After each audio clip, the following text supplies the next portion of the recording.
आखिर जब सूर्यपुत्र कर्ण दिग्विजय यात्रा के दौरान द्वारका को जीतने गया तब भगवान श्री कृष्ण ने क्या किया? क्या भगवान श्री कृष्ण और कर्ण के बीच महायुद्ध हुआ था?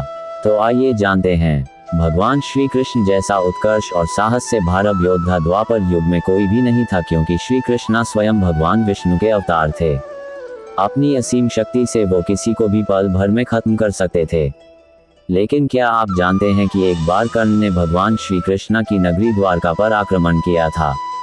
आखिर क्यों कर्ण ने द्वारका पर आक्रमण किया था? या जब कर्ण ने द्वारका पर आक्रमण किया तब भगवान श्री कृष्ण ने क्या किया?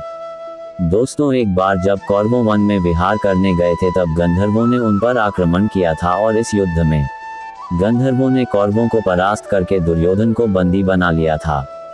गंधर्वों और उनके राजा चित्रसेन ने युद्ध में कई सारी मायाओं का प्रयोग किया था, जिसके कारण कौरव उनके सामने टिक नहीं पाए और इस युद्ध में लाखों गंधर्वों ने एक साथ कर्ण पर आक्रमण किया और कर्ण के धनुष को तोड़ डाला, जिस वजह से कर्ण को युद्ध से पीछे हटना पड़ा।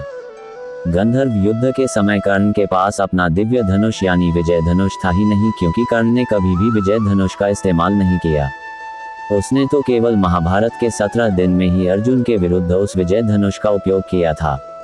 और इस युद्ध में अपने साधारण से धनुष के बलबूते पर कर्ण कोई भी दिव्यास्त्र नहीं चला पाए थे। इसीलिए युद्ध में कर्ण को पीछे हटना पड़ा। अब कर्ण के सामने ही गंधर्वों ने दुर्योधन को बंदी बना लिया था, लेकिन कहते हैं कि अर्जुन ने ही गंधर्वों से स्वयं दुर्योधन को बचाया। और इसी के चलते लोग कर्ण की वीरता पर कई सारे सवाल उठने लगे, जिसके बाद कर्ण ने अपने खोए हुए सम्मान को वापस पाने के लिए दिग्विजय यात्रा करने का विचार किया। ये दिग्विजय यात्रा कर्ण ने तब की थी जब स्वयं पांडवों को 12 वर्षों के वनवास और 1 वर्ष के अज्ञातवास के लिए भेज दिया था।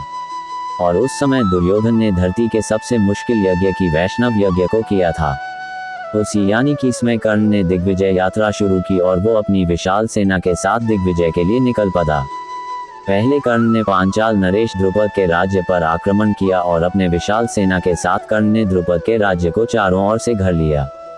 जब द्रुपद को संदेश मिला कि कर्ण ने उसके राज्य पर आक्रमण किया है, तब द्रुपद अपनी शिवसेना को लेकर युद्ध क्षेत्र में पहुंचा। इसके बाद कर्ण और द्रुपद में एक भयंकर युद्ध हुआ। लेकिन कहते हैं कि इस युद्ध में कर्ण ने द्रुपद को पराजित कर अपने अधीन कर लिया था और इसके बाद द्रुपद का राज्य पांचाल हस्तिनापुर के अधीन हो गया। कर्ण ने द्रुपद को सोना चांदी और कर देने के लिए विवश कर दिया था। महाभारत काल में भगदत्त नामक एक पराक्रमी राजा हुआ करता था। वो पराग ज्योतिषपुर का राजा था। वैसे तो भगदत्त बहुत ही बुजुर्ग योद्धा था, लेकिन फिर भी उसमें इतना प्रकारम था कि उनसे युद्ध करने का कोई भी नहीं सोचता था, क्योंकि उनसे युद्ध करना बिल्कुल नामुमकिन था। दरअसल भगदत्त के पिता का नाम नरकासुर था। उसके पास भगवान विष्णु का वैष्णवास्त्र था। उसने अपने पुत्र भगदत्त को ये अस्त्र दे दिया था। वैष्णवास्त्र को किसी भी अस्त्र से नहीं रोका जा सकता था, लेकिन कर्ण ने अपने दिग्विजय यात्रा के दौरान महाप्रकर्मी भगदत्त को भी परास्त कर दिया था। दिग्विजय यात्रा के समय कर्ण ने भगदत्त के राज्य पर बड़े ही कुशलता के साथ आक्रमण किया और इसके बाद भगदत्त के साथ जब कर्ण का महायुद्ध हुआ तो कर्ण उसमें भगदत्त को परास्त करके एक वीर योद्धा कहलाया। इसके बाद कर्ण ने मगध और छेदी को भी जीत लिया था। इसी तरह कर्ण ने सारी दिशाओं में दिग्विजय यात्रा कर सारे राज्यों को अपने अधीन कर लिया था, यानी कि हस्तिनापुर के अधीन कर लिया था। और अंत में कर्ण अपनी सेना को लेकर श्री कृष्ण की नगरी द्वारका पर पहुंचते हैं। देवराज इंद्र के पुत्र अर्जुन के साथ कर्ण की दुश्मनी थी, इसीलिए इंद्र ने जल्द ही कर्ण की दिग्विजय यात्रा का संदेश बलराम जी के पास पहुंचा दिया। अब इंद्र बलराम जी से कहते हैं कि हे बलराम, कर्ण दिग्विजय यात्रा पर निकला है। उसने एक एक करके सारे राज्यों को परास्त कर दिया है और अब उसकी नजरीन द्वारका पर है और वो अपनी सेना के साथ द्वारका की ओर बढ़ रहा है।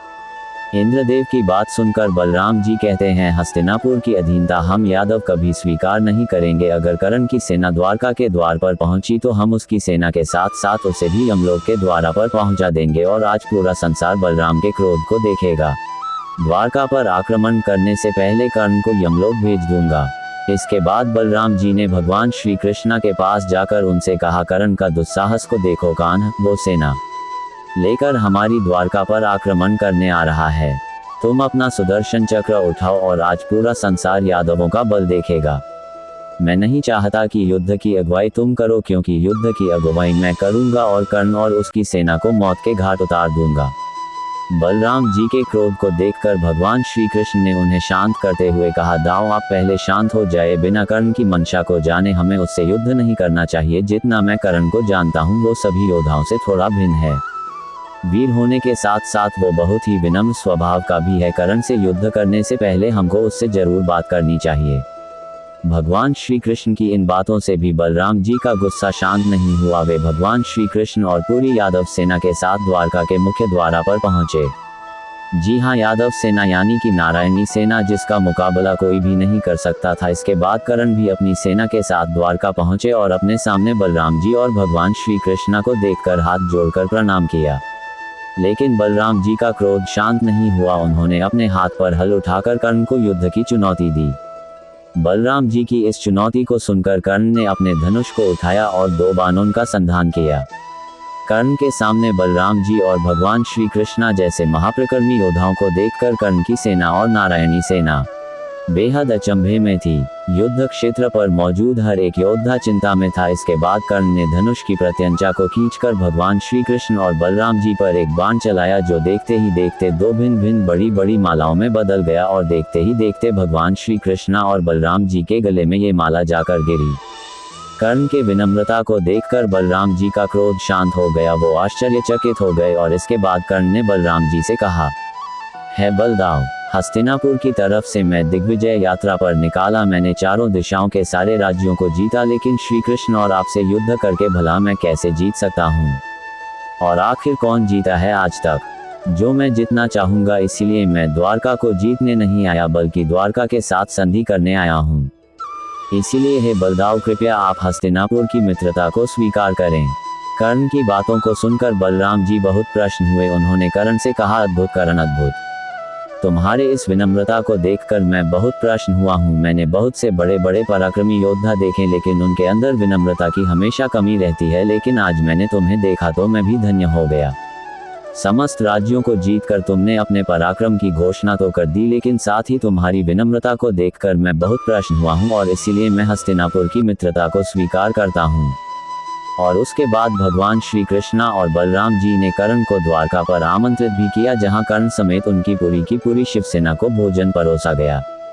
वैसे तो कर्ण ने कई सारे राजाओं को परास्त कर उनके राज्यों को अपने अधीन कर लिया, यानी कि हस्तिनापुर के अधीन कर लिया, लेकिन उसने द्वारका पर आक्रमण नहीं किया और न ही उनसे युद्ध करने की सोची, क्योंकि स्वयं कर्ण भी जानता था जहां पर शेषनाग और स्वयं श्री हरि विष्णु के अवतार मौजूद हैं, वहां पर कोई साधारण मनुष्य क्या देवता तक युद्ध नहीं कर सकते। मेरी यह जानकारी आपको अच्छी लगी हो तो मेरे चैनल को सब्सक्राइब करें, वीडियो को लाइक करें और कमेंट करें। धन्यवाद। राधे राधे।